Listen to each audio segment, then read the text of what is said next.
in some ways. Yeah. Thank you. Okay, I've just gone live. It is like 20 seconds behind, so we have a little bit of time. Okay. Also now it's doing another thing that I don't really understand. So we'll see. Looks like it's gone live according to my phone. Oh gosh. Right, great result. I will mute myself now. I'm going to turn down my phone so I can't actually hear ourselves. That would be all right. Kia ora everyone. Welcome to this special edition of the Aotearoa Town Hall that has been taken over by JustSpeak. My name is Laura Rapira, and I am the Director of Action Station as my day job, and I'm also a board member of JustSpeak. And it's my pleasure to be your host for the kōrero this evening. I do have my phone here, so I am keeping an eye on the video stream as well. And so if you have questions throughout the kōrero, then please make sure to leave them on the live stream, and I'll do my best to collate them all and then ask them on your behalf towards the end of the discussion. But first of all, I thought it would be, it's important to acknowledge the context in which we're having this conversation. So one of the reasons that JustSpeak and Aotearoa Town Hall decided to collaborate on bringing this kōrero together was, of course, because we are in a moment where justice reform, justice transformation, the need to imagine, discuss, articulate alternatives to court, prisons, police is very present with both the global uprising of the Black Lives Matter movement, but also the recent decision in Aotearoa to move away from the practice of regularly arming police. And so that's sort of the context of this conversation and why we decided to have it now. And what I'm going to do is I'm going to open us up with a karakia, and then I'm going to give a little bit of background into this conversation is going to be very, very focused on solutions, but I do want to just give a little bit of background to anyone who is watching to provide, I guess, a little bit of a context as to why we think it's that justice transformation and justice reform is absolutely necessary. So I'll start us off with the karakia. Wakataka te au ki te uru, wakataka te au ki te tonga. Kia mā kina kina ki uta, kia mā taratara ki tai, e I aki ana te atakura, e tio, e uka, e ou, tihei mauri ora. So to see a little bit of this scene, I am going to give a bit of background. So the reason that justice transformation in Aotearoa is necessary is because right now, 77% of the people who are in our prisons have once been a victim of violence. 64% of the people in prison have suffered a traumatic brain injury, compared with just 2% of the general population. More than 90% of people that are currently locked in our prisons have some kind of mental health or addiction issue. 23,000 children currently have a parent in prison, and these kids are 9 times more likely to end up in prison than a child who doesn't have a parent in prison. And the government spends more on locking people up into our prisons every 2 years than they have the entire history of treaty reparations put together. So in short, what we have is a justice system that fails to support victims of violence. It locks up people with brain injuries and mental health issues, and it imprisons generations of whānau at a huge cost that could be better spent increasing funding to hapu and iwi and hapu and iwi-led solutions. We have the highest rate of incarceration of Indigenous women in the world. Ngāpuhi, the iwi that my koro is from, is the most incarcerated tribe in the world. And at the police end of things, we know that Māori are 6 times more likely than Pākehā to have a gun pulled on them by police, 9 times more likely to be tasered, 10 times more likely to have a dog set on them, and 11 times more likely to be pepper sprayed. Earlier this year, Action Station surveyed over 1,000 Māori and Pacifica people on the use of armed police, and 92% of those people agreed that we need to be prioritising mental health and trauma-informed responses over police with guns. So big changes are needed, and here to help us think about those changes, to imagine them, to articulate them, and also to talk about the examples of justice reform or alternative ways of doing justice that already exist. I am joined by these 4 amazing wahine toa. The first of our panelists is Tania Sawicki Mead, the director of JustSpeak.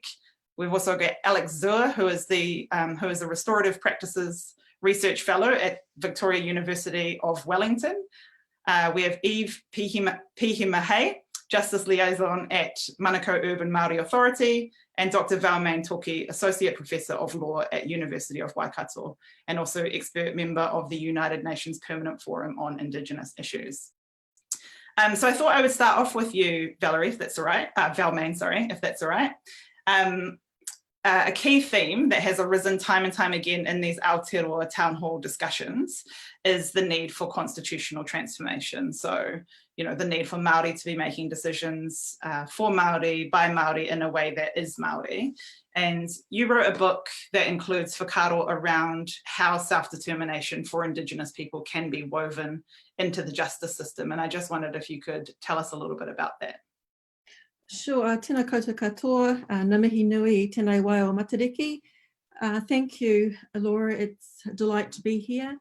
So in response to your question, so tēnā rangatiratanga, or loosely the right of self-determination, it's a fundamental right. So we know that's in Te Tiriti and also the UN Declaration of the Rights of Indigenous Peoples and the two covenants on civil and political rights and economic and social rights. So the right of Māori to exercise this fundamental right should be a given. And the question for this part of the session for me is, how would this look within a criminal justice setting? And what form of self-determination, an internal or an external right of self-determination? And a good example to consider this is an Indigenous court, right? So what are Indigenous courts? They're a judicial initiative where Indigenous laws and procedures are applied, particularly at sentencing. Although the concept of Indigenous court is commonplace, in reality, it's only gathered meaning with that constitutional recognition that you included in your question. This constitutional recognition is not uniform across jurisdictions, as you would imagine, ranging from the acknowledgement of an Indigenous right and legal systems to the explicit recognition of an Indigenous court. For instance, Ecuador's constitution recognises an Indigenous legal system, thus laying the foundation for an Indigenous court.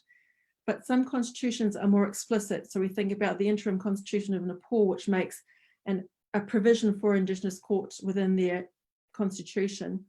Two interesting and relevant examples for us here tonight. In Australia, we have the Kuri courts in Victoria, promulgated by legislation. And also in the US, we have the Navajo tribal courts. Now in the US, the federal code granted full effect to Native American laws and customs, provided they weren't inconsistent with respective state laws. So in cases where the offender is Native American and the victim's non-Native American, or for serious offences such as manslaughter or murder, the jurisdiction of the state law applies. This has recently changed, but for most parts, that's how it sort of rolls out, if you like.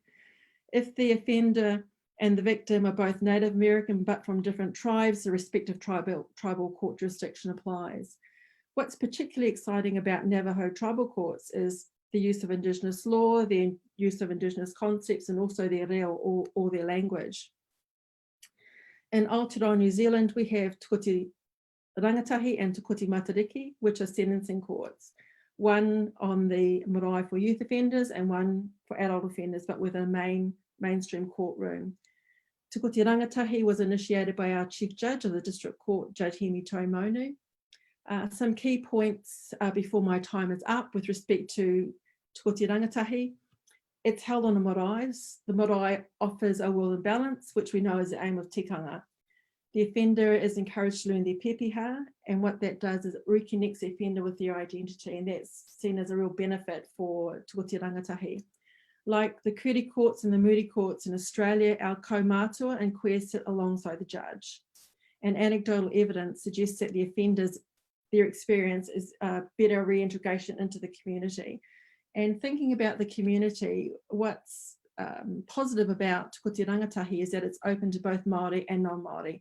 And indeed, even though there are some non-Māori that go through Te Kuti Rangatahi, and I think that's a positive thing for the community katoa. So kia ora, and I'll leave it there because I know that there's some amazing speakers to follow and I don't want to sort of eat into their time. Thank you. Thank you so much. And I'm definitely keen to come back and talk a little bit more about some of those Indigenous concepts that are woven through these courts, because I think what you gave there is a really great sort of overview, and I'd be really keen to get into talking about that sort of in the first person, and so that people that are watching this can sort of imagine themselves in that situation as well. So I'll come back to those questions a little bit later, but thank you. Eve, you work at the Manukau Urban Māori Authority, which is involved in quite a few different kaupapa focused on supporting whānau and diverting people out of the justice system and into programs like restorative justice or pai oranga, which is iwi panels and whānau order. Can you tell us a little bit about how these programs work and I guess what we can learn from these programs about how to build a different justice system that actually helps people? Kia ora koutou, ngā mihi e te kaikaranga e Laura, ngā mihi hoki ki ngā kaiwhakahaere Tania, Rawakoa, and Wāpu. So honour to be here and share in this kōrero on behalf of MUMA, Manukau Urban Māori Authority. And for those of you who aren't aware, MUMA was founded 30 years ago in Mangere, South Auckland, where its founding leaders saw the harm caused to Māori from colonisation and identified the key role the justice system played in this. Ngā whare wātia marae was set up as a base for connection and support for Māori who'd moved to Auckland and were navigating these waters. So as it was back then for our leaders, it's not hard for MUMA to imagine our society without prisons and courts and the policing system as it currently is, without the focus of the justice system being punitive and assuming that harm is best addressed by causing harm. As you mentioned, Laura, we do have contracts across the justice sector, and we see firsthand through our work at the tail end of the justice system, supporting prisoners on release, the extent of the harm caused by the interaction with the justice system and the very real barriers this creates to living or functioning in our society. Through other contracts at the front end of the system, as you mentioned, we've seen through thorough evaluations yield really good results for both victims and perpetrators. Restorative justice is one of these, which operates from values which align with Te Ao Māori, and as its name suggests, it seeks to restore or heal from the harm caused through both parties' safe involvement. How it works is that at the pre-sentence stage, the judge refers the cases to providers such as MUMA, and where by exploration and if suitable, progress through to conference staging, which involves the victim, perpetrator and support people, where there is agreement. A report is then sent to the judge, which can influence sentencing. We often see the goal these conferences achieve, but do not believe it's working to its full potential, given it has to fit into our overall punitive system. Another front-end initiative is Te Pai Oranga. The strategy is also based on the same principles, on the principles of restorative justice, but also additionally seeks to achieve partnership working with Māori. In a nutshell, Te Pai Oranga enables low-level perpetrators to accept responsibility to follow a lawful alternative to the traditional prosecution pathway. Perpetrators and victims, should they wish, attend a panel held at our marae, chaired by community leaders, and support is offered in a wraparound or whānau order approach to address the underlying causes of offending and increase levels of accountability. The obvious benefit of this initiative is the ability to divert people away from the punitive system into a restorative pathway, which to a degree is managed by Māori organisations, iwi, and we believe the whānau order approach is also a key benefit to the success of this initiative. A limitation, however, is the room for bias to negatively impact on who and how many are referred into this pathway, and the mind shift required to support true partnership working. And MUMA, as a founding provider in this space, we've seen the real impact bias plays out in relation to, even in relation to referrals who we receive, and restorative justice, whereby due to its legislative backing enables more equity in terms of who is offered the pathway. So in summary, we believe that a more effective system would see a whole system shift away from being punitive to restorative and involve true partnership working between Māori and government agencies, where resources are shared equally and policies and practices which mitigate bias are embedded, and this would see embracement of kaupapa Māori approach, where individuals, whether victims or perpetrators, are seen as part of their whānau and are supported on their healing or restorative journey towards better levels of well-being for all. Kia ora. Awesome, thank you for that.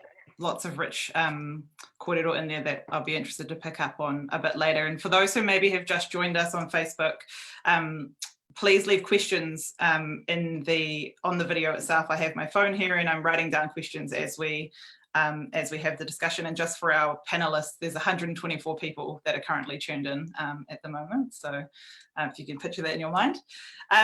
Alex, so of course, last week there was a tragic event in which a police officer was killed while on duty.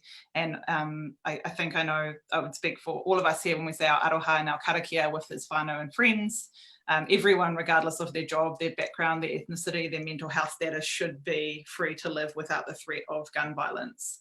And then, of course, in the last couple of days, we've also seen a news story circulating of a young Māori man who was held down by 4 police officers in Auckland, including one who kneed him in the head while holding him in a headlock. And so I guess what a lot of people, when they think of the justice system, they think about the police, because that's sort of one of the places where they have, it's a pathway into everything else to do with the justice system, isn't it? It's the courts, the prisons, follow on from engagements with the police. And I wondered if you could speak a little bit about the importance of police engaging in the history of policing to understand why in some communities there is a huge amount of distrust towards police, which does contribute to some of the dynamics that we are seeing play out today with the global uprising of the Black Lives Matter movement and, of course, the rallies that have happened recently in Aotearoa as well.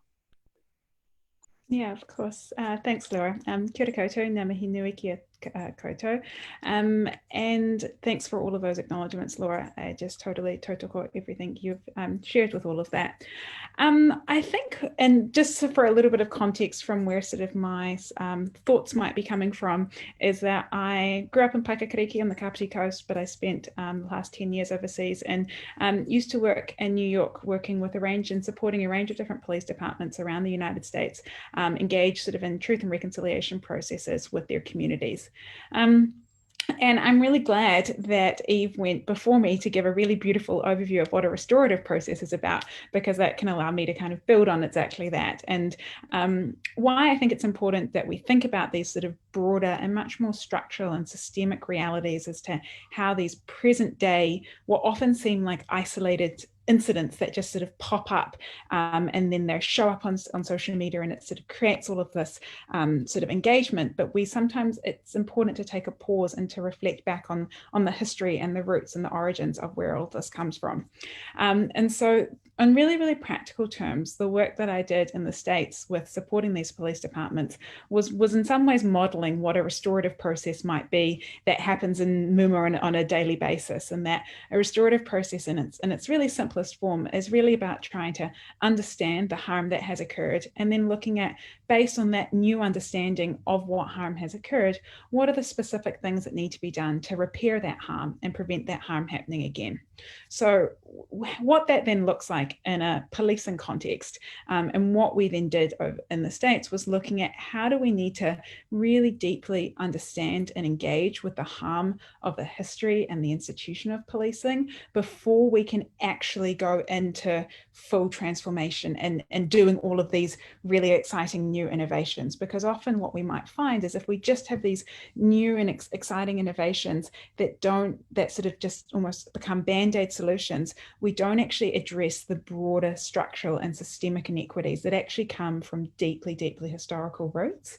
And it's often only when frontline police officers, they're often not given the opportunity to really understand the legacies of harm that they inherit when they simply put that uniform on. And so you might have a new police officer that actually wants to do the very best that they do in their role, but if they haven't had the opportunity to engage with that history and understand how that legacy continues to show up in their community, then it's going to continue to be examples of how those biases that we spoke of at the beginning and those systemic forms of discrimination will just continue to manifest. So all of that might sound really sort of, yes, that's great and idealistic, but I think it's also important to really ground it in what that can practically look like. So one police department that I worked with in particular was Birmingham, Alabama. And so Birmingham, as many people might know, was often the center of a lot of civil rights movements in the United States and the South. And what we did was actually support that entire police department go through a full sort of full day-long training, which is not even near enough, but as a starting point with what their history of that police department was. And it was amazing to see the real shifts in perspectives of these frontline officers when they had the opportunity to understand this is what my department was responsible for, and this is the legacy of that. Then it's a matter of, once there is that institutional knowledge of realizing and actually meaningfully engaging with that history, it's then important to have that harm acknowledged. Because again, if we think about a restorative process, when we bring someone who's caused harm and someone who's been harmed together, we want to hear that acknowledgement and we want to hear that responsibility taking. And so that's also possible to do on a community level, but and an institutional level. And so what we did was provided police leadership the opportunity to actually acknowledge that harm so that there could be a new way forward. And then when we think about it, again, if we think about our traditional RJ conferences, what that then looks like is we ask people to think about, okay, what steps need to be put in place so that these type of things won't happen again? What kind of supports do you have around you to prevent reoccurrence? And so in those ways, we then try to look at the idea of what are the reparative actions that police departments can do, whilst they may not be able to pay literal financial reparations for the harm that they may have had a role in causing. There is still an opportunity to reduce the harm that policing cause. So what are the ways that we can increase the opportunity to engage with community and do all of these beautiful examples that have been spoken out, but how can they also be done in light of that historical context rather than just being a new kind of innovation that can pop up? And I think it's really about seeing that broader focus that is really important. So yeah, I think that's sort of the main pieces around that. And I think there's just another really specific example that I can think of from LaGrange, Georgia, where a police officer that a police chief that I worked with, he did this presentation basically in the community town hall that presented the history of his police department, and he acknowledged the role that his police officers previously played in lynching so many Black men and really having a role to be the forefront of that racist history. And then he had these countless examples how it was after he acknowledged that history that then the community were able to come forward and able to actually have that opportunity to engage. So I think it's the takeaway that I imagine is hopefully clear from this is just thinking about what are the little ways that we can have that broader lens so that things aren't seen as isolated incidents, but we can actually see how this is a thread that continues. And then when we see that continuing thread, that then allows us to think about how do we shift course and what does that look like. So I'll leave it for now.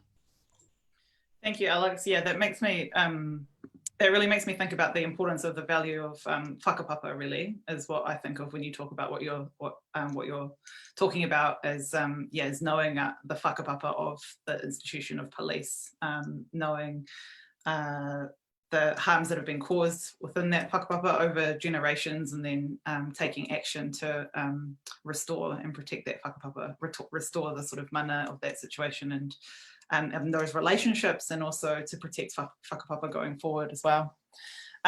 Cool, thank you. Tania, here in Aotearoa, young people are treated differently than adults in the justice system. The youth justice system deals with people who are under 17, and the adult justice system deals with people who are 18 and over. So we've sort of just cut this arbitrary line through the ages and decided that these folks get treated one way and these folks get treated another way. And, you know, I say arbitrary because it's not actually in line with the science around brain development and things like that. And so I'm just wondering if you could talk a little bit about our youth justice system, how it's different from our adult justice system, and I guess what works, what doesn't, and whether or not you think it's 3 questions in one, aroha mai, and whether or not the youth justice approach should be extended to people of all ages.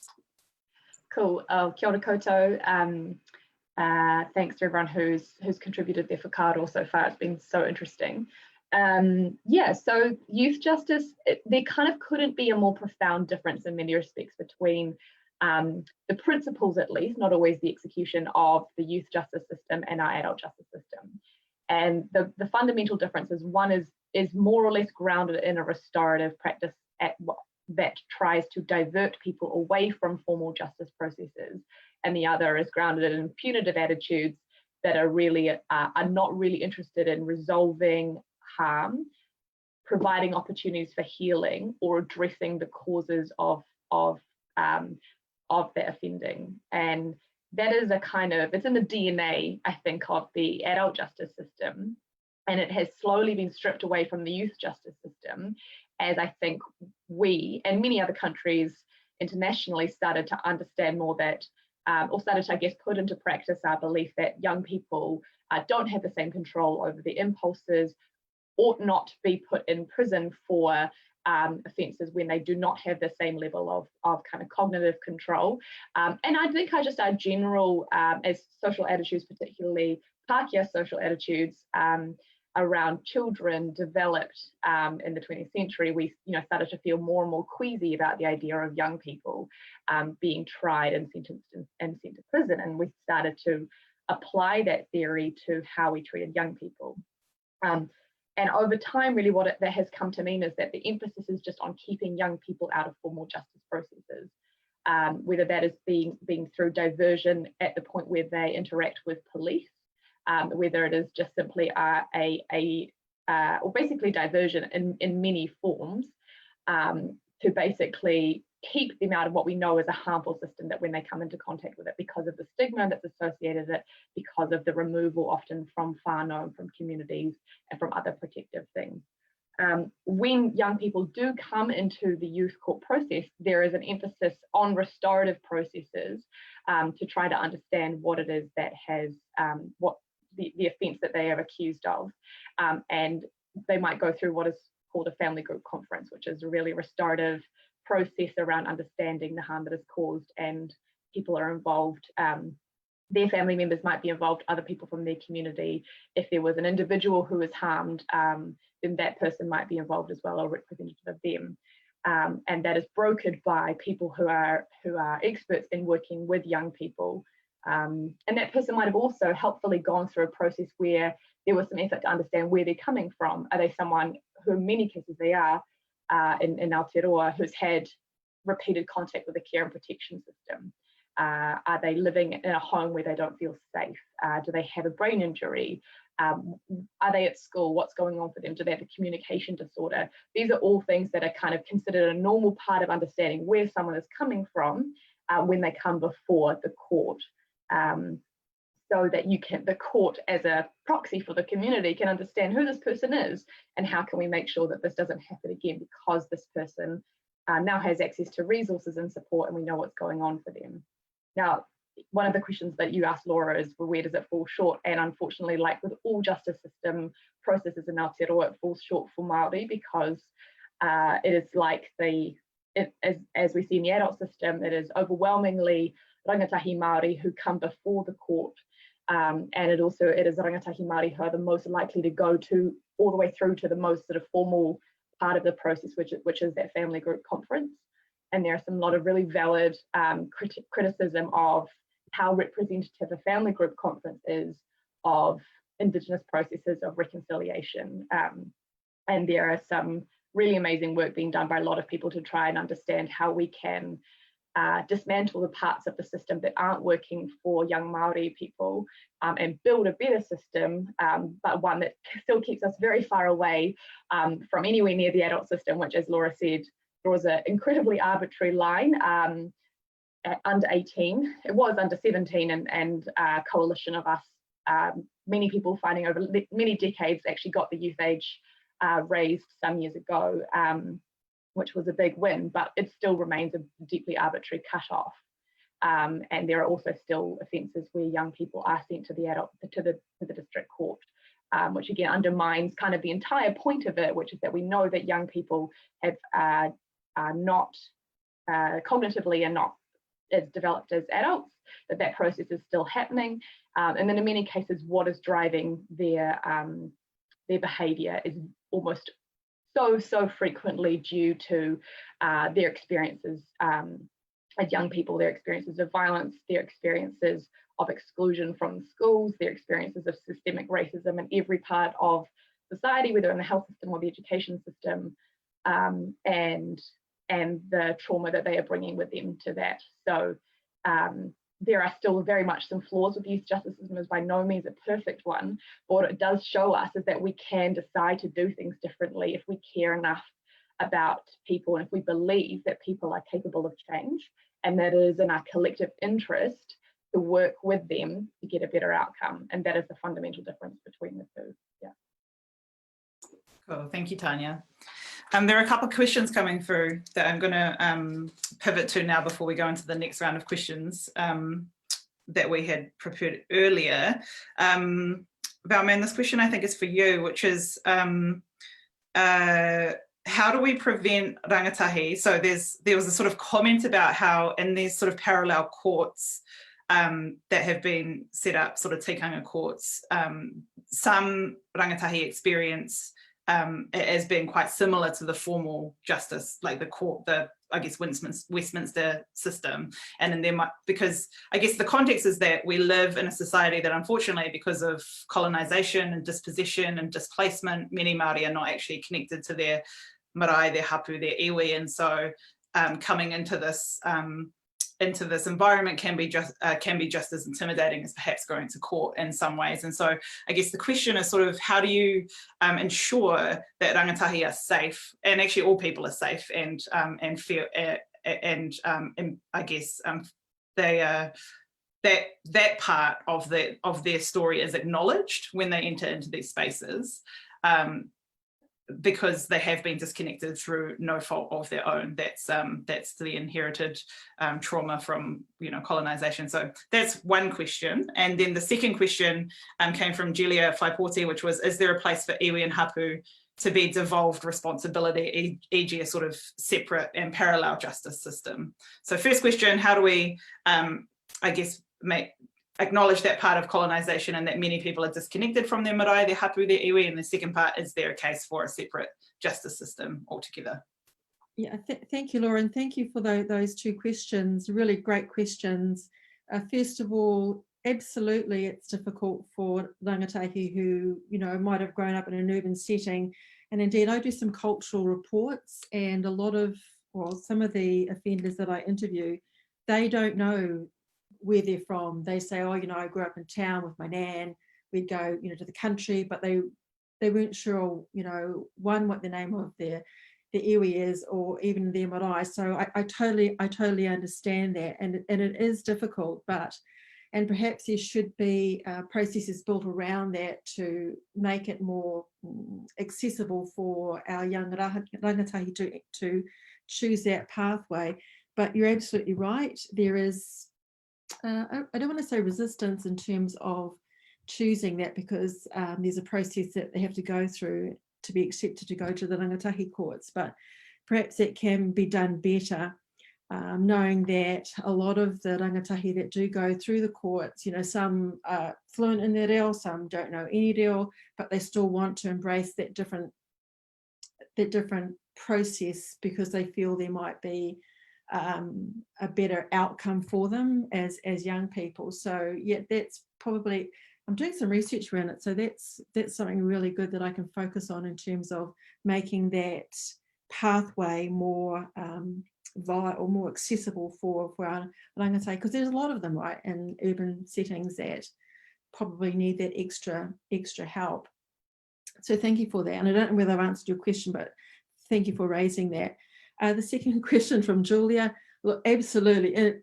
In my romantic view of the world, iwi with iwi settlements and treaty settlement money should be able to take care of their own.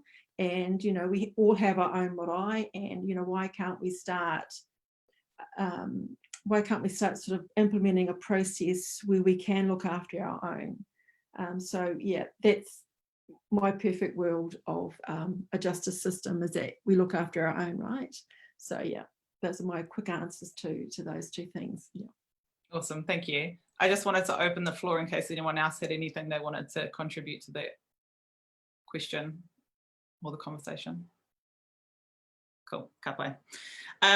Eve, my next question for you is, I think people talk a lot about the whānau order approach, but I wondered if you could talk about what the whānau order approach is, because I'm not sure that everyone knows what the whānau order approach is. And I think there's a lot of lessons for everyone in that approach.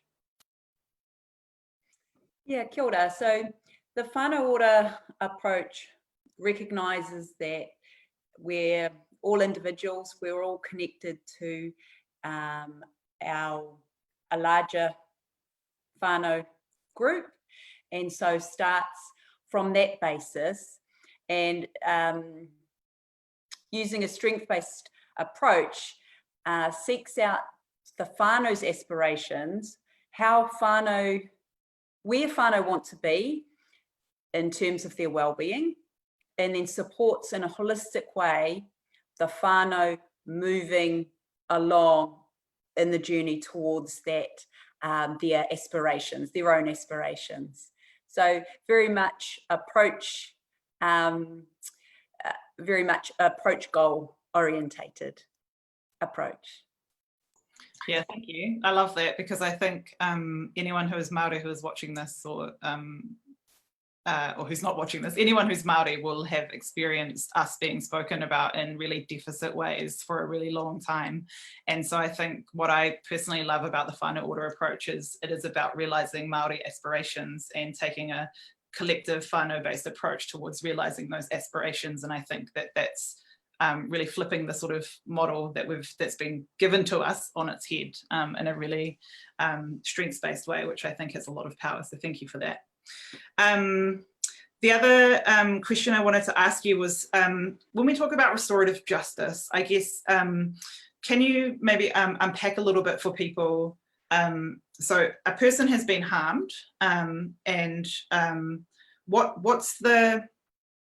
is the conversation that happens with the person who has been harmed, in terms of you're presenting them with options about, you know, the various pathways that you can go down. What does that conversation look like? Like if I'm a person who's been harmed, for example, and you're talking to me about this option of restorative justice, what are the sorts of things you tell me about this pathway that I can choose to walk down to help people, I guess, imagine that? That's for you, Eve, by the way. Oh, for me. Oh, okay. Well, perhaps Alex, as a researcher and with your position, you might be better placed to answer that, Alex. Yeah, sure. No, I'm happy to. In terms of, I think some of the things that I would say in the cases that I facilitate as well from a restorative process is when we think about the person who's been harmed, or as the traditional system sort of labels them as a victim, or people want to use the language of survivor, it's about trying to center a process around their needs and then trying to understand what's been their experience of harm and what are the specific things that are going to be important to them to support their own healing journey, because everyone's experience of whatever the harm might be is going to be unique to them and going to be unique to their whakapapa that they come from and their own context. And so I think sort of if we compare it to the traditional sort of punitive criminal justice system, is that is often sort of framed in a way where the harm has happened against the state, and that's why the state punishes you, and that's why you go to court, because you've done something wrong against the state.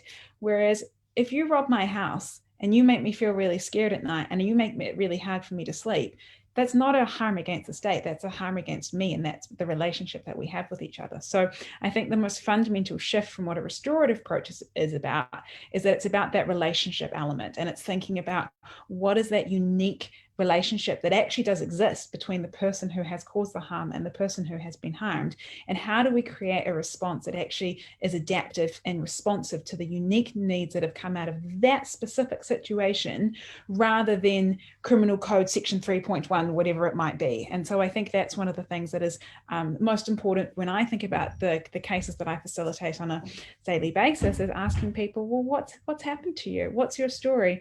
And what do you need? And what's going to be the most meaningful meaningful thing for you to feel like this has been resolved, that there has been accountability, that there has been a sense of resolution, and that you've got a sense that this is not going to happen to anyone else.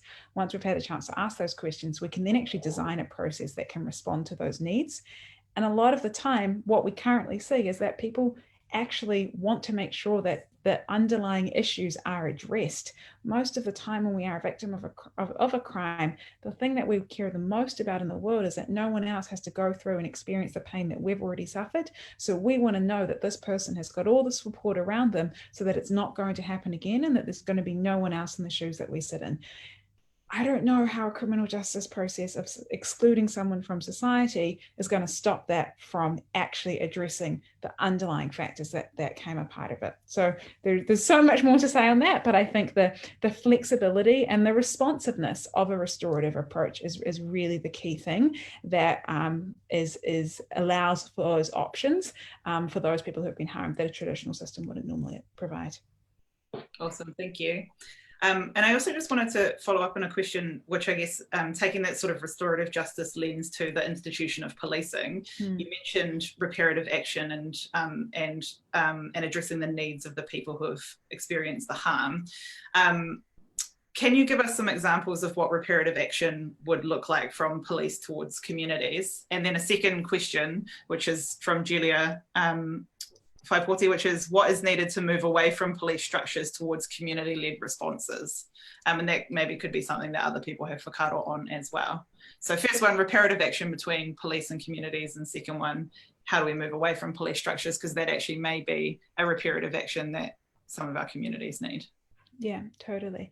I think the first one for the idea of reparative actions is that a lot of the times, and I totally think that there's a really important place for the dialogue and the important kind of engagement around this idea of financial reparations has to pay. Like I completely support that work. And I also know that the practical realities of moving that forward in municipal sort of local city politics is going to be really complicated. And so I think there's opportunities to think more creatively about what are those sort of reparative actions that are repairing the harm that don't necessarily need to be concrete. I think totally do have a role to play, but that's different. This. Some really specific examples of reparative actions. One that is one of my all-time favorites happened or is continuing to happen in Alameda County in California. And California has actually done there's quite a good job at reducing their prison population. And we all know how much money it costs to incarcerate people. And so when you are able to reduce your prison population as that local municipality, you actually manage to save quite a bit of money.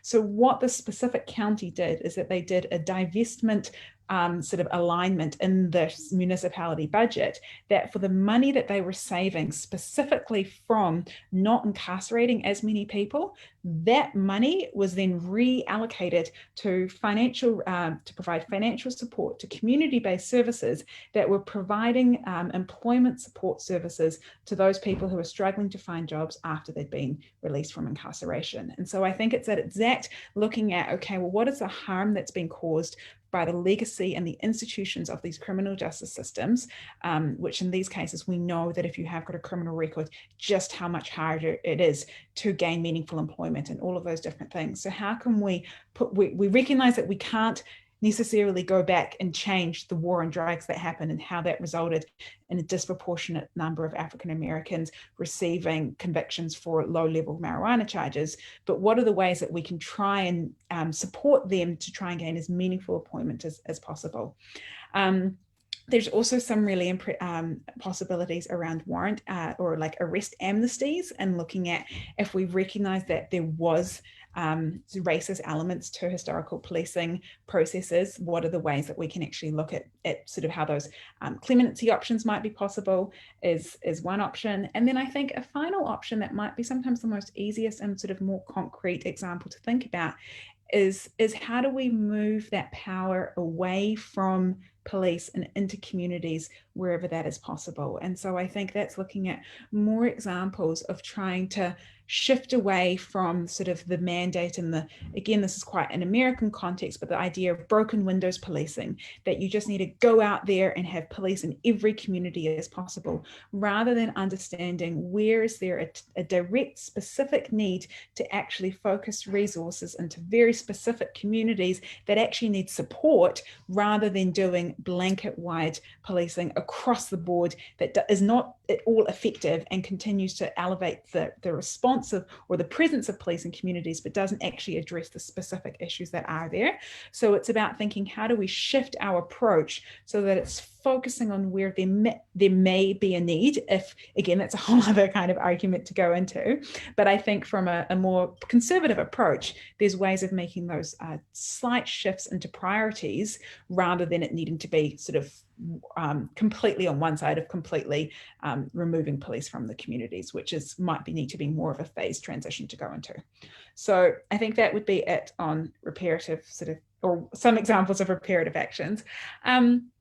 In terms of community-led examples, I think there's some amazing examples about looking at how do we amplify and connect with those who have the most experience with the issues that we are trying to resolve. And I think there's some really important examples from so many different sectors, whether it's even mental health advocates being people who have their own lived experiences, or people working in family violence field who are survivors of family violence. I think we know that if you are, there's a beautiful quote that I love, is that there's hurt people, but healed people also heal people. And it's often those that have the intimate knowledge of what their needs are that are actually often the most effective at it. So I think in terms of community responses, there's some incredible examples of how those who have been formerly involved in groups or gangs can actually then be an opportunity to support others exit that life if that's what they want, because they actually know better than anyone else what is needed to make that shift. So I think shifting that lens and shifting that focus to those who have the direct experience rather than the experts that actually don't know what that reality like is a really important way to support and enable community-led responses. Awesome, thank you, Alex. That's really great. I'm just going to open space in case anyone wants to contribute off the back of that. Yeah, thanks, Laura. I just wanted to make two quick points in response to that question you raised. First of all, I think what we need is meaningful education of the police, right, to try and sort of, wind back that systemic racism that we see. And closely tied to that is, we need our history taught in schools so that our young people growing up, it's normal for them and it's natural for them, so you don't get the change in lens as they grow older. And my second point in terms of community perspectives, I can't come away from tino rangatiratanga, right? For Māori, by Māori, a system for us to look after ourselves. So they were the only 2 points I wanted to make in response. Awesome, thank you. Anyone else? Cool. Tania, I'm going to throw this question to you, just because I know that you get asked this question anyway by your board and by funders and things. So what do you think is required to reach a point where the public supports transformation of the justice system to achieve positive outcomes for people in the system? Wow, yes, central question that underpins the existence of JustSpeak. It's a big one, obviously, and I think one of the many challenges that I find, like just being honest about where I'm at in this conversation, is that we are all at very different stages in Aotearoa along the spectrum of our understanding of the harm that the justice system has caused in Aotearoa, particularly to Māori, and so it can be a real challenge to have to constantly negotiate and think about how everyone is coming at this from a different level of experience, different level of self-education awareness, and how much hurt that they are carrying with them about their experiences with that.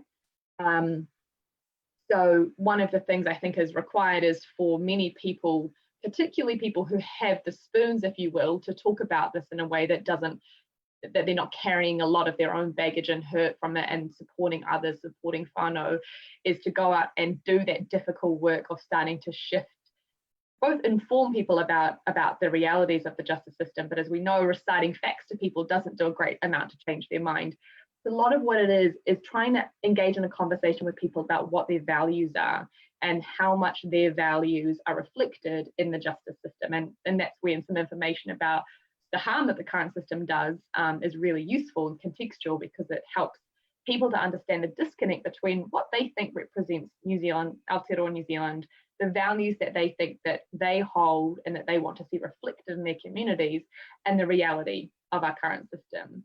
And I think that doing that difficult work of often on one-on-one, like pretty gnarly conversations, is one of the most important things we can do to shift those public attitudes, because they're frequently grounded. And I say again, I think this is particularly true for Pākehā, because that likelihood of, because our justice system is so profoundly racist in outcome and intent, you know, you're much less likely to know someone who has been through the justice system, who's had those really painful and deeply discriminatory interactions with police, or to feel that whakapapa of mistrust. You know, you probably come at it being like, I don't know anyone who's gone through this, so you know, it's new to you. It's new to many people, and so there's a big bit of education that has to go on about understanding how, you know, the true extent of how harmful that system is. And as I think we're doing today, you know, drawing the lines out towards, starting with incremental change and building towards radical change of what a different values-based system might look like. It's not just from, you know, it's grounded in, you know, the attitudes and the beliefs that have fueled our punitive justice system for a long time are grounded in many things. And you know, and like I mentioned before, I think one of them is very much this lack of awareness of how maze-like and sort of counterintuitive so much of our justice system is. And it's also grounded in fear. Like, let's be real, that is a big part of it, that people are, you know, you know, many of us we all hold racist attitudes and beliefs that fuels particularly how we feel about the justice system. We're scared of being hurt, we're scared of crime, and that's reflected partly in, you know, what we consume in the media and how stories about crime and justice are framed in the news media. And we don't really understand what a different system would look like, so we cling to the thing that we know.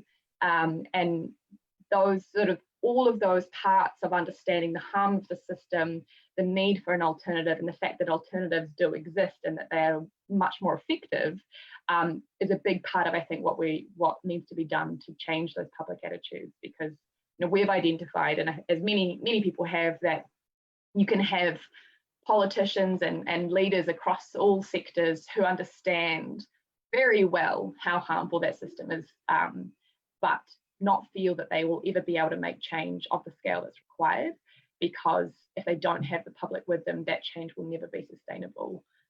So it is not easy, but it is definitely doable. And the good news is that also you don't have to be an expert, I think, to be part of that change. You just have to be willing to learn and willing to challenge people around you, and willing to start doing some of the imagining of a different system yourself. Awesome, thanks, Tania. Eve, I'm going to throw a question to you, which is that we know that one of the big challenges for community and Māori-led programs which support whānau and divert people out of the justice system is having to negotiate with government. So often, as you mentioned in your kōrero earlier, you have a lot of contracts to deliver on sort of, you know, the outcomes that are driven by government legislation and government goals. My question for you is, how can government do better here? You know, why are government contracts such a big barrier to change? And if you could rearrange things the way that you would want to, so that you could have the best outcomes for the people that you're involved with, what would that look like? Yeah, great question. And I guess the ultimate answer to that is by divulging resources and power to Māori to enable either true partnership working, or, as Valmaine mentioned, tino rangatiratanga. In terms of working with what we've got, with the existing system. Contracting, I don't know whether many people understand, but the contracting opportunities within the justice sector really only exist for like small sections of the journey. And so it sort of mirrors the government siloed and piecemeal approach rather than a whole system approach. Which we believe would be better and quite easily, quite a low-hanging fruit to achieve if community Māori could support even an offender, victim, a whānau moving through that justice system as a whole, we believe would yield better results on that whole journey. And secondly, in relation to working with the existing system, I think we do have to continue to be honest about bias, and the bias, you know, in the system generally is not as well understood as the individual bias examples that we see often shared in the media. And I think might be helpful to share, I guess, well, I guess a story around, a recent story around our experience in the contracting space, which left me a week or so ago quite speechless, only for a short period, but still. And it started back in 2018 when MUMA sponsored a series of unconscious bias workshops for justice sector leaders. So leaders within the justice sector came to these workshops at MUMA to raise awareness of the role that bias plays in our devastating Māori statistics. It was well received, and sort of off the back of that, MUMA was invited to take a seat at the Tamaki Makaurau Māori Justice Sector Action Planning Group. And the expert that we had brought in for our workshops, the expert in unconscious bias, was then contracted by this justice sector group to support the group achieving better outcomes for Māori in the justice system.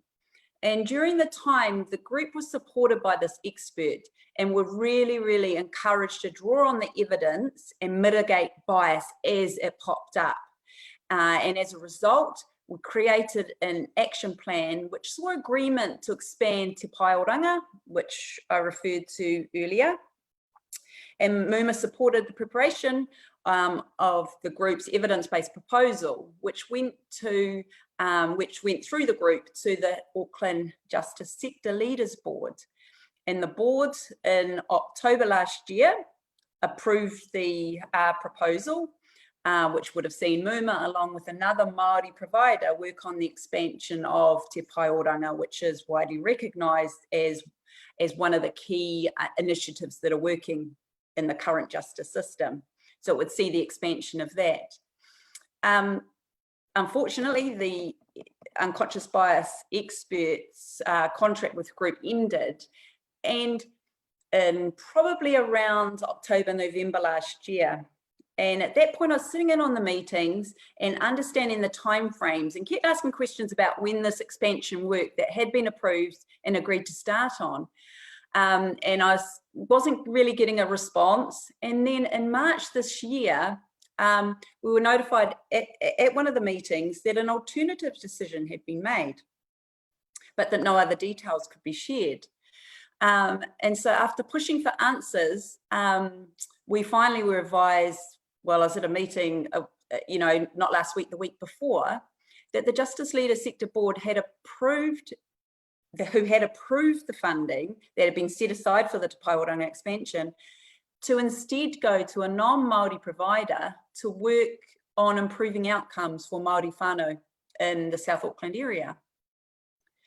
So I guess we see here in 2020 the absolute readiness of our system to revert away from evidence, or to revert to status quo, away from evidence, or away from that that constant push that saw the expert support with, and to arrive at their more comfortable space working, with a non-Māori provider, with Māori whānau. So, and I guess I'm just sharing that because of its recency, and by no means am I saying that's an isolated case, but I just thought it would, that it's important to understand how bias, the fight that we have with the existing system, even when the evidence is right there in front. So I guess in summary, to answer your question, the ultimate goal is, of course, divulging resources and power to enable true partnership working or tino rangatiratanga. And in relation to the current system, rather than mirroring the government siloed approach, success could quite easily be achieved or would yield better results if, say, a whānau ora approach was used from the beginning of the journey to right to the end, depending on how long that was needed for the whānau. And I guess finally recognising the firm hold that bias has in all levels of our system, and the exhausting process required to to ensure processes in place to call for facts and evidence. So bias, particularly towards status quo, just can't take hold. Yeah. Awesome, thank you. I have two questions, and maybe the second question can be opened up to the floor. But my question is in relation to the recently announced Māori Party policy that they're going to be campaigning on, which is that 25% of all government contracts, government procurement contracts, should go to Māori. And I was just wondering what you thought about that, given everything you just said. Eve. Yeah. Absolutely in support of that. Yeah, particularly when the focus is on whānau ora, what do we know works? We know whānau ora works. It's probably the most evidence or the most researched approach ever in New Zealand, and we know it works. So why wouldn't we go with what works? Awesome, thank you. This question's from Tamitha Paul. For the general election this year, who are politicians or parties with good track records in terms of criminal justice reform, and is the cannabis referendum a good opportunity for reform? Is that an open question? It is. Jump in, Tania. Well, I'm interested to hear your kōrero on that, Eve, but yes, 100%, just on the second question, to take your second question first, the cannabis referendum is 100% a great opportunity for us to get into legislation rather than just vague promises, a tangible and practical way that we stop criminalising for people for something that should be a health issue. In particular, that we stop criminalising rangatahi Māori, because those are the people who are most affected by the current system that we have, which is police having discretion ultimately about who gets arrested and who gets charged for drug possession and use. It is a small thing. Like, there is so much more to do when it comes to how to divert people out of the system for addiction issues and for drug usage, which is, you know, one of the worst combinations of history of all time has got to be the war on drugs and a punitive justice system. And cannabis is obviously just one small part of that, but it is a really important start, and there are a lot of, I think, other benefits to cannabis legalization in Aotearoa, obviously beyond the criminal justice stuff, but that in particular is a huge opportunity. And I would encourage anyone on the call who's watching to kind of check out the Drug Foundation or Yes 2020, which are two groups doing lots of kōrero around that. I think it's really important for us to take that opportunity, small though it may be. First question was about people who have a good track record. And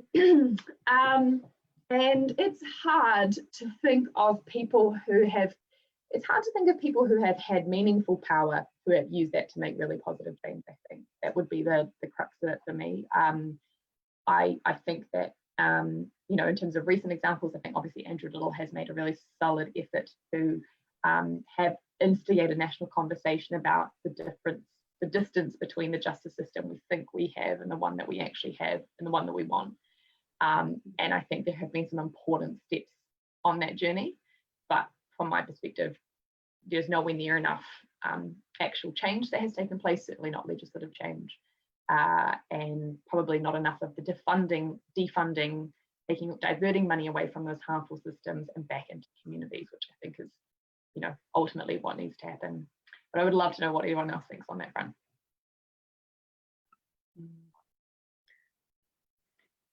Yeah, totally agree with you, Tania, about the cannabis reform. And also just to, I guess, to answer the political side of that, I think, you know, that it does start with society changing the attitudes, because it just seems so hard for a political group to sort of win when the support isn't there. So I guess just want to take my hat off to JustSpeak for really leading that conversation in a way that no political party has done as good a job. So keep going. Awesome, thank you for that. This question's for you, Valmaine, which is, you were talking earlier about the Navajo courts, and I just wondered if you could talk twofold. So the question I wanted to ask earlier was about Indigenous concepts, and if you could give a few examples to people about what those Indigenous concepts are and how they're woven into the processes that people go through in these Indigenous-led processes. And then the second question is, are there any other examples of justice reform or positive steps being taken internationally in other colonized countries that are being led by Indigenous people that we could maybe take inspiration from, that you know of? Thanks, Laura. Sure. In the Navajo courts, it's really exciting. They use their own language for concepts that we know, like they use hozo for balance and healing, and they use, I'm not very good at pronouncing them, but we have similar concepts that we use. And what's so exciting about it is that they align with tikanga.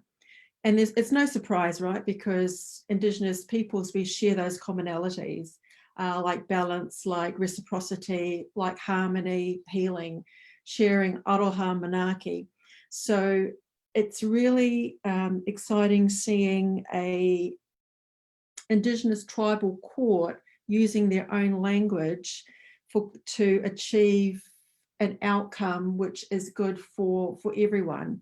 So I'm inspired by that to try and be persuasive, to persuade our system here that we should, you know, open our eyes a little bit and be more willing to accept a different, it's not even a different way, it's a tick away, it's a right way to deal with our people when they may offend. So that's really exciting. I won't sort of go into that too much, just to say that they do use their Indigenous concepts and their Indigenous words to achieve a positive outcome for their whole community, right? So when you achieve balance within the individual, you achieve balance within the community, and the individual then contribute and as part of the community. So it's like a win-win position in the Navajo peoples.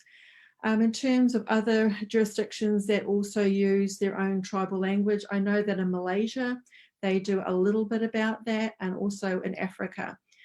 Also in some of our Latin American brothers and sisters, they also use their own language. We know that from their constitution, right? So well-being, for instance, in the Ecuador, the Bolivian constitution, I think it is. So they're all those examples are out there. It's just being brave enough to say, okay, this isn't new, this isn't novel. Let's just turn to our tikanga meaningfully to achieve a better outcome for our rangatahi and for our whole community. And that's really where I'm going with my tikanga court. And I know that Julia asked a really interesting question in terms of whether iwi should, on the back of the treaty settlements, take more jurisdiction over their people. Absolutely that should happen. Absolutely they should, because when we think about those criminal justice statistics, they haven't changed within 40 years, right? And if we're going to get any meaningful change within our criminal justice system, it has to be politically favourable, right? Otherwise, nothing will happen, unfortunately. And we know that hasn't changed because of the statistics. So, you know, what do we do as Māori, right? We have to be creative within the system and try and make it work, or otherwise you know, look to tēnā rangatiratanga and, you know, in our own marae system. So that's. Awesome, thank you. If I could just add one example to those great examples that you just gave. I had the pleasure recently of, so some folks may remember that last year there was a video that went viral of Oranga Tamariki, SIFs really, because Oranga Tamariki is not, they do not live into that name, were trying to uplift a baby. And then there was a video that Newsroom posted of that went viral, and you know, there was a rally on Parliament after that, and there was a open letter signed by 17,000 people calling for transformative change of the way that SIFs works, transformative systemic change. And my name ended up being the name that got put on the petition that got given to Parliament. And what happens when you deliver a petition is that you usually get invited to give an oral submission to the select committee, which is the group of MPs from various parties who are responsible for considering your petition and then making recommendations to the government. And so so I'm not an expert in this, and so I invited an expert to make that oral submission on our behalf, Dr. Alison Green, who works she's a researcher at the University of Saskatchewan in Canada, and she is also a person with lived experience of this kaupapa, because she was adopted out 10 days after her birth to a Pākehā couple in what was then closed adoptions, which basically means that they close you off from knowing your whakapapa and your whānau, because they believed it would help you, they being the government, the Crown, believed it would help people assimilate into their new identities.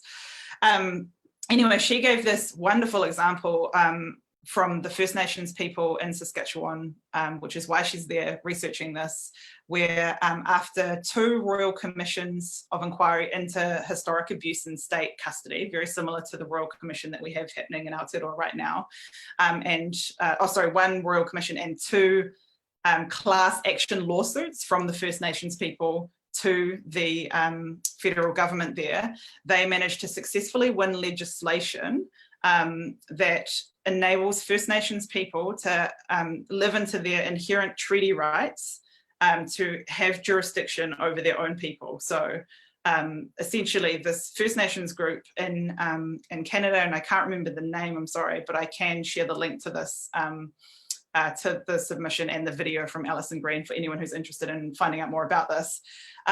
So essentially this legislation got passed in January of this year so that this Indigenous group can they can make laws for their own people, for their own whānau, for their own children in their rohi. And the only role that the provincial government plays, which is like a state in Canada, they don't call them states, they call them provinces.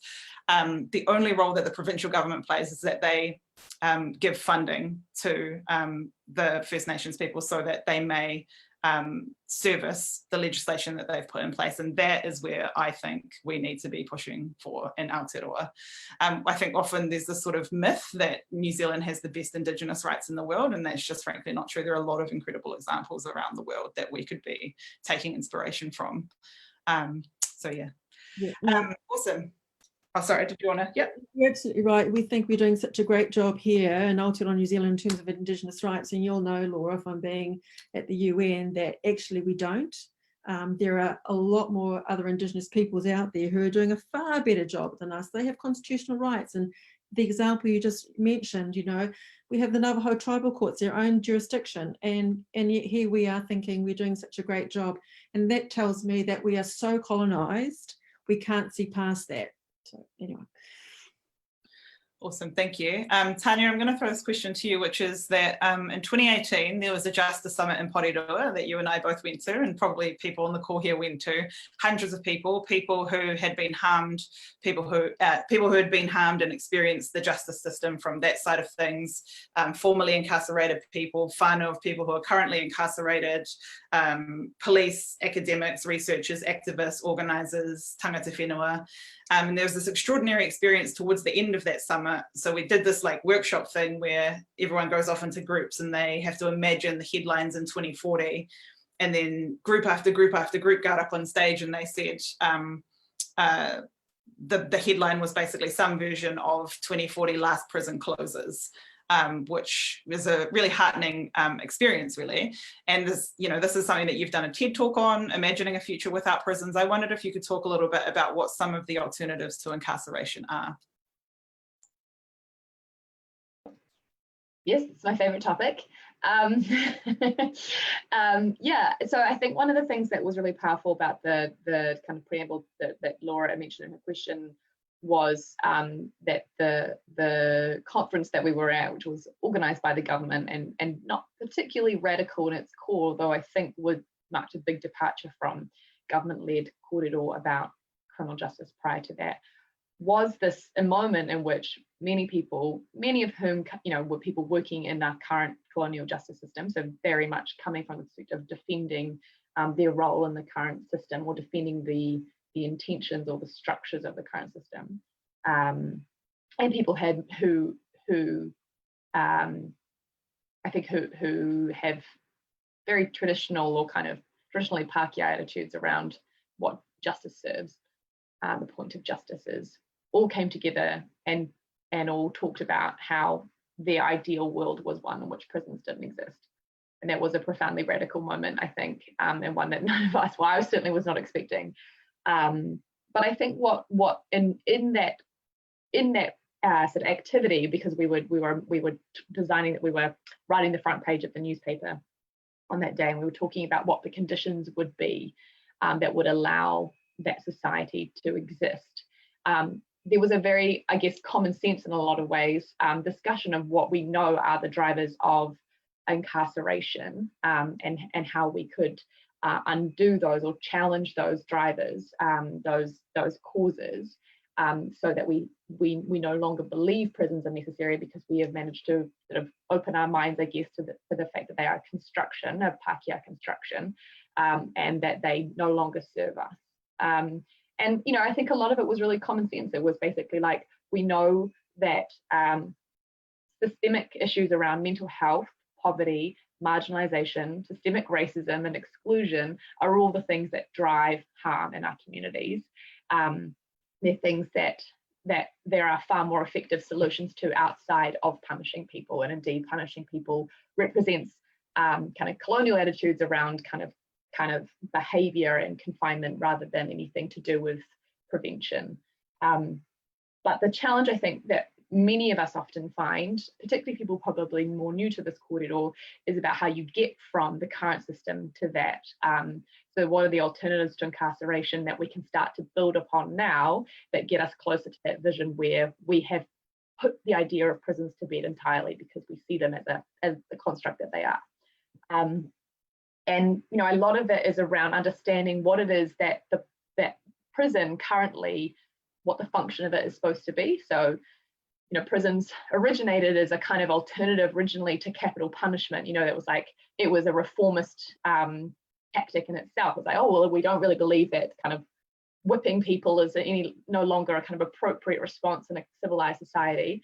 So we'll lock people up instead, and that will be a reasonable reaction. And obviously over time, we've come to understand as the kind of, as incarceration has kind of blossomed, and is the worst word, but one that's appropriate here, and sort of sucked all these people and their lives and their families' lives into the system. We've come to see how harmful it is, and particularly when people spending really long periods of time there.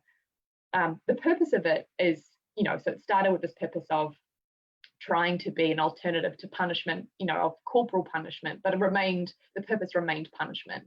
And I think that as we have, and I say we, I mean really that is Pākehā Western attitudes that have dominated that discourse and those decisions, that we've seen that punishment serves no purpose to us as a community. It does not make us, it maybe briefly makes us feel better, but frequently makes us feel worse, and it damages our spirits and our souls ultimately. So the function of prisons is punishment and containment for people who we perceive to be dangerous. But most of the time that containment does more damage than it supposedly kind of prevents. Then we've tacked on since then this idea of prisons as a place for rehabilitation, where we send someone to an institution to get help, kind of conveniently forgetting that often the things that help people to heal, to address what it is that they have done or that they've experienced, are, you know, the things that most frequently serve that journey are your whānau, your family, your community, and the things that kind of keep you sane, keep you grounded, give you a purpose. So if we understand kind of prisons and their context in that respect, and there's far more to it that I don't have time to go into here, it's unpacking all those sort of false solutions that prison sort of presents us and understanding what actually would be effective. Now, in many cases, it's about understanding who is at risk. If a harm has occurred, who is at risk of ongoing further harm? Often it's the person who has committed a harm themselves, and maybe a family member or someone that they know if it was an interpersonal harm. But quite frequently, it's, private property is at risk. And I think when we understand that we need to value human life more than we value property, then we can understand why we might find a different solution. For example, addressing the reason why someone burgled a house or stole some money or stole some food. So this is a long-winded answer to your question, Laura, but I think a lot of it is about thinking really clearly about what is the function that our current system is sort of attempting to provide, but working through this structure that is deeply unhelpful. Some really practical examples are really around things that currently exist in the community, and it is about defunding the system that does harm and putting that money and that support back into the community. There are specific examples like supporting people to go through drug and alcohol treatment if that's the primary cause of the reason why they've been sucked into the justice system. It might be that there's an opportunity for them to be part of a violence cessation program in the community, or perhaps not where they're from currently, not on their home, but in what we might call a habilitation centre, so a place where they're able to get support for their behaviour and to change. Or it might be a mental health support system that really addresses the fact that it is their mental illness or mental distress that is fueling their crisis. There are some also really impressive examples where restorative justice has been used not just in situations, because in the adult system it's often used primarily for what we would call low-level offending. And I think one unlikely place, I think Alex mentioned this before, is we do sometimes look to these innovations that happen in America, in the United States, which we think of, and rightly so, as a very punitive culture with a deeply messed up justice system. But there are some really powerful examples there, and one of them is common justice, which looks to how you can use restorative justice almost more powerfully to resolve situations where people have been involved in violent crime. And I think the power of forgiveness and the power of kind of redemption there is something that Daniel Street, who is the founder of Common Justice, speaks really powerfully about, because it is understanding that work of moving away from a punitive system and doing that difficult work of bringing someone back into a community where you can be safe and they can be safe is really powerful. So yeah. Does anyone want to add to that? Thanks, Laura. If I could just follow on from what Tania's saying, I agree with everything she said. But you left in the United States and America, and I just wanted to talk about therapeutic jurisprudence, which came out of the mental health courts in the US, and that's seen as quite positive in terms of the underpinning principles that run those drug courts, because they seek to achieve healing and harmony. And so again, you get this lovely synergy with tikanga. So I just wanted to make that connection there. And just a couple of other points that you mentioned, Tania. I agree with everything you said, but we need to break that cycle of, like, my dad's in prison, so I'm going to go to prison. So that has to, because it's normal now. I mean, the kids go see their dad in prison or their mum in prison, and it's terrible, but it exists. And I think you had a really good point there in terms of addressing the mental health, the addiction issues. So it's those underlying systemic issues that to me are more important than the actual institution of prisons. They're the only quick points I wanted to make. Thank you. Awesome, thank you.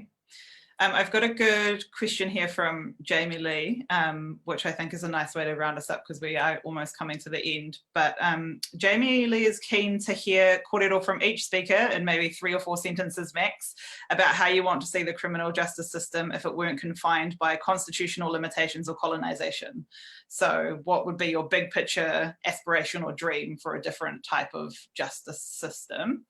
And I'll give you maybe a couple of seconds to think about that. And if anyone's feeling the spirit moving, then they can start us off with that.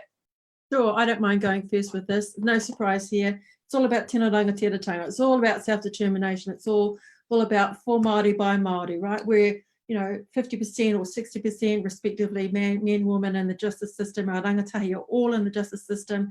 We need to take back, I don't want to say control because it sounds terrible, but it's all about, tino rangatiratanga, using our marae, using our koe, using our kaumātua.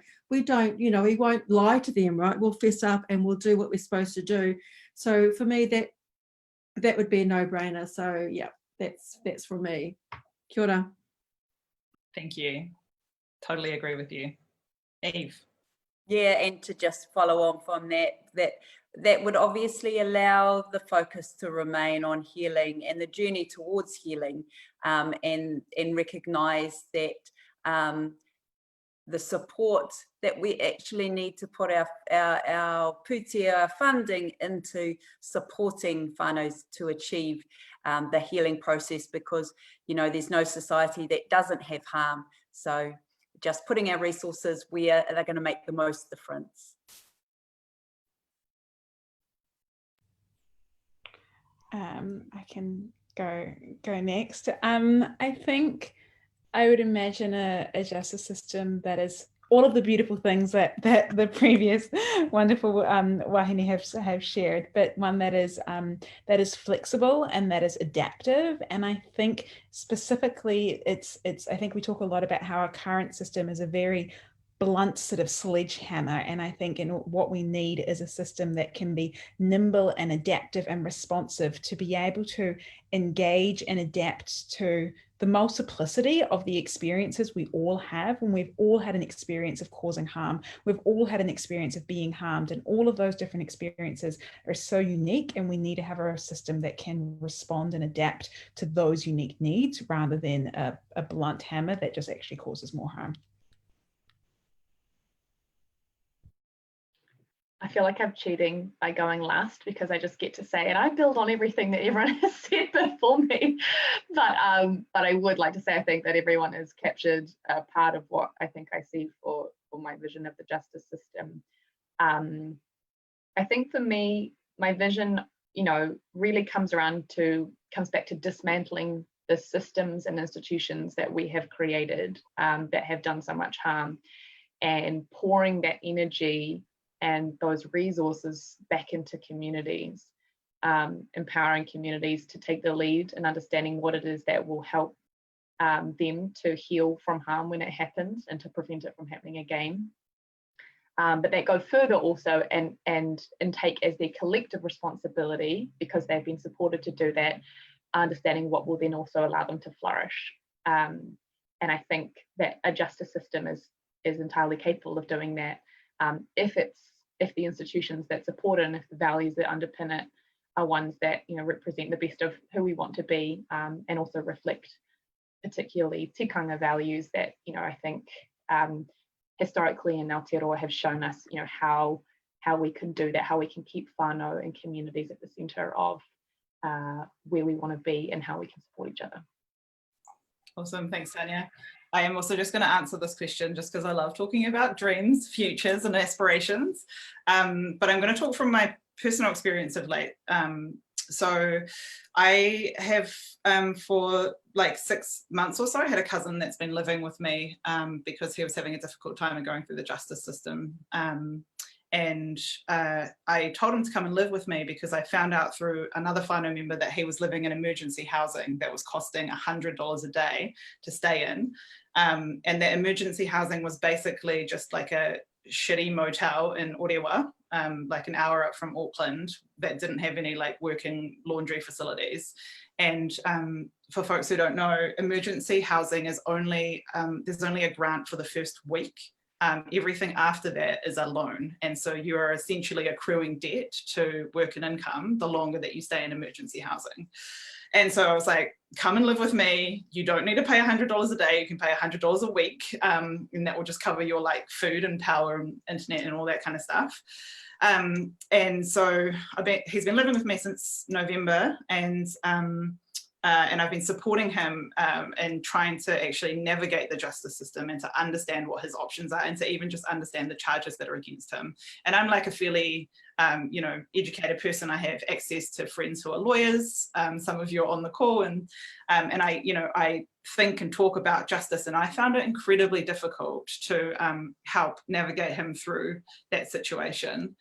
And I also felt incredibly angry because as part of the work that I've been doing with my cousin, I've been writing what's called a cultural report for him. It's a Section 27 report, which is basically a report that delves into the background of my cousin's life, that what are the circumstances and the sort of factors in his life that may have led to the offences or the harm that he caused. And in writing that report, what I learned is that he has had engagements with the justice system since he was 11 years old. Which means that he has been in the periphery of the justice system's sort of web, like tentacles, meaning that they have had, since he was 11, he's now in his mid-20s, they have had 15 or so years to recognise the opportunity to help him change the direction of his life, and they failed time and again to do that. And so he was being let down by the justice system for a very young age. He was let down by our housing system because he was stuck in emergency housing that cost $100 a day. And then he was also let down by our justice system in that if he didn't have me in his corner helping to translate everything that he was going through, what would end up happening? Things would just happen to him. And he's a smart guy. He's very mechanically smart. He is very interested in becoming a successful entrepreneur. He has like really strong ambitions for his future, for providing for his daughter. But no one asks him about those ambitions. No one asks him about his aspirations. No one makes an effort to get to know him the way that I know him and the person that he is. All they see is what the police have written up in the statement about him. And that, I think, is fundamentally wrong. And so I guess if I was to imagine a justice system that was reimagined, I would want, and we've talked about whānau order a little bit here, what would have really helped me in the situation in the past 6 months is if there was a community health hub with whānau order, navigators and holistic health experts and people who understood, finance and business, that I could go with to my cousin, or even better, they could come to my house and they could sit with us and have a cup of tea, and we could talk about my cousin's plans for his future and what I can offer my cousin to help make that future happen, and what the rest of my whānau, my aunties, my uncles, my cousins, my nana, what we can offer my cousin and the people around him, what we can do to make those aspirations happen. And then that whānau order navigator would walk alongside us as we implement, as we take that from a sort of imagined plan to the implementation of said plan. And so I guess that sounds really simple, actually, when you put it in those terms, but that would have made all of the difference to me and my cousin in this last little while. And so for me, a justice system reimagined is one that understands people, that understands the importance of relationships, and that gets to know people beyond sort of statistics and spreadsheets and deficit language about us and that sort of thing. Awesome. So thank you very much to our wonderful wahine tour for all of the whakaaro that you have shared this evening. I'm going to close this off with a Franciscan, I actually don't know how to say this, a prayer that was recently shared by Tarkin Workman at the vigil for George Floyd. And I will share that now. May God bless you with discomfort at easy answers, half-truths and superficial relationships, so that you will live deep in your heart. May God bless you with anger at injustice, oppression, and exploitation of people so that you will work for justice, equity, and peace. May God bless you with tears to shed for those who suffer, so you will reach out your hands to comfort them and change their pain into joy. And may God bless you with the foolishness to think that you can make a difference in the world, so you will do all the things which others say cannot be done. And it doesn't have to be God for you, it can be the universe or love or the ancestors or whatever language you want to replace there, but I think that's a lovely message for us to end on. Thank you, Kim, for sharing that recently. Thank you again to our panel. Thank you to everyone that tuned in, and have a wonderful rest of your evening. Thank you. Pomarie. Pomarie. Pomarie, thank you, Laura, for your wonderful facilitation. No worries.